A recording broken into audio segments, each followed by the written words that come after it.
জামনগরের আম্বানির বিয়ে একের পর এক রেকর্ড ছুলেও সেটা পুরোটাই একটা বিজনেস স্ট্র্যাটেজি। কিন্তু কলকাতা শহর আগাগোড়ায় নিজের ছন্দে চলে, তাই তো আম্বানির পার্টিতে নাচার বদলে সে দুর্ধর্ষ একটা মাইলস্টোন অ্যাচিভ করে নিয়েছে।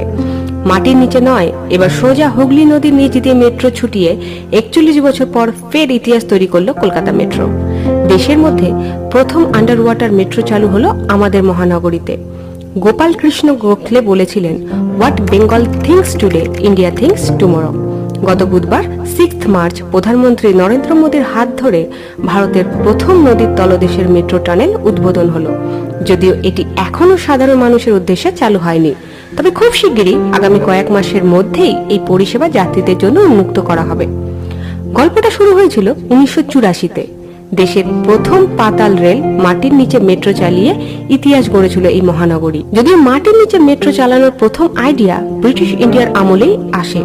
এক ইংরেজ সাহেব হার্লে ডালরিম্পল হে প্রথম পাতাল রেলের প্রস্তাব রাখেন ব্রিটিশ আধিকারিকদের সামনে, কিন্তু তখন কোনো কারণে সেটা হয়ে ওঠেনি। তারপর 1947-এ দেশ স্বাধীন হওয়ার পর তৎকালীন মুখ্যমন্ত্রী ডক্টর বিধানচন্দ্র রায় পুনরায় মেট্রো রেলের প্রস্তাব রাখেন, কিন্তু তখন দেশের আর্থিক অবস্থা অতটা ভালো না হওয়ায় মেট্রোর স্বপ্ন অধরাই রয়ে যায়। তারপর 70 দশক আসে। তৎকালীন প্রধানমন্ত্রী ইন্দিরা গান্ধীর তত্ত্বাবধানে 1972 সালের 29 ডিসেম্বর কলকাতা মেট্রো রেলের শিলান্যাস হয়। তারপর 1973-74-এ পুরো দমে কনস্ট্রাকশনের কাজ শুরু হয়, আর 24 অক্টোবর 1984-তে কলকাতায় প্রথম মেট্রো রেল চালু হয়। আজ আবারও সেই কলকাতা 41 বছর পর পুনরায় ইতিহাস গড়ল। পাতাল রেলে জুড়ল দুই পড়শি যমজ দুই শহর, হাওড়া ও কলকাতা। দেশের মধ্যে প্রথমবার নদীর নিচ দিয়ে মেট্রো চালিয়ে ইতিহাস রচনা করল তিলোত্তমা কলকাতা। সহজ কথায় বলতে গেলে পরিবহনের ক্ষেত্রে এটি একটি রেভলিউশন। বিশ্বমানের প্রযুক্তিকে ব্যবহার করে বানানো এই মেট্রো পরিষেবাতে ইস্ট ওয়েস্ট মেট্রোর সিগন্যালিং ব্যবস্থা থেকে শুরু করে রেকের ভেতরে যাত্রী স্বাচ্ছন্দ্য সব কিছুরই খেয়াল রাখা হয়েছে। তবে একটা কথা বলে রাখি, জলের মধ্যে দিয়ে কিন্তু মেট্রো চলছে না। নদীর তলদেশ অর্থাৎ সারফেস থেকে 13 মিটার গভীরে টানেলের ভিতর দিয়ে মেট্রো চলবে। এবার মনে হতেই পারে, তাহলে নদীর জলের প্রেসারে তো টানেল ধসে যেতে পারে, বা যদি ওয়াটার লিকেজ হয় তাহলে কি হবে? বলছি, ভিডিওটা দেখতে থাকুন, একটু পরে সমস্ত কিছু জানতে পারবেন। তার আগে চলুন কিছু ইন্টারেস্টিং ফ্যাক্টস জানি কলকাতা আন্ডার ওয়াটার মেট্রোর সম্বন্ধে। এই পথে মেট্রো অটোমেটিক ট্রেন অপারেশন অর্থাৎ এটিও সিস্টেমে চলবে।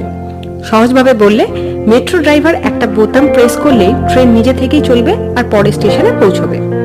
মাটির তলদেশ থেকে টানেলের গভীরতা 33 মিটার আর হুগলি নদীর নিচ থেকে টানেলের গভীরতা 13 মিটার। এই আন্ডার ওয়াটার মেট্রোতে 5G ইন্টারনেট পরিষেবা দেওয়া হবে। কলকাতা আন্ডার ওয়াটার মেট্রো পরিষেবা সত্যি একটি অসাধারণ কীর্তি, যা হুগলি নদীর তলদেশে 16.6 কিলোমিটার দীর্ঘ রাস্তা জুড়ে বিস্তৃত। আন্ডারগ্রাউন্ড মেট্রোটি ফুলবাগান স্টেশন থেকে হাওড়া ময়দান পর্যন্ত প্রসারিত হবে এবং এর মধ্যে ফুলবাগান, শিয়ালদহ, এসপ্ল্যানেড, মহাকরণ, হাওড়া এবং হাওড়া ময়দান সহ 6টি স্টেশন থাকবে। সল্টলেক থেকে হাওড়া যেতে প্রায় 1 ঘন্টার বেশি সময় লাগে, কিন্তু এখন থেকে এটা মাত্র 30 মিনিটে অতিক্রম করা যাবে।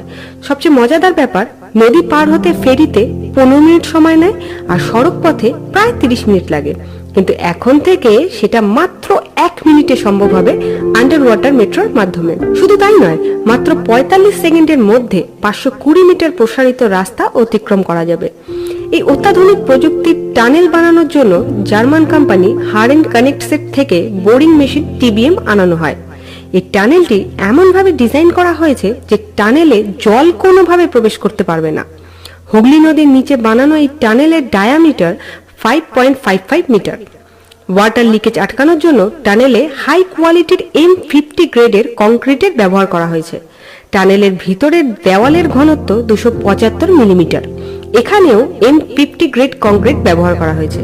এছাড়া আরো নানান উন্নত প্রযুক্তি ও নিরাপত্তা ব্যবস্থার দিকে লক্ষ্য রাখা হয়েছে, যাতে কোনো রকম কোনো অসুবিধা হলেও সকল যাত্রীদেরকে বিনা দ্বিধায়, বিনা সমস্যায় সেখান থেকে বের করে আনা যায়। অনেক রকম চ্যালেঞ্জ অতিক্রম করে আজকের এই সোনার পালক কলকাতার মুকুটে।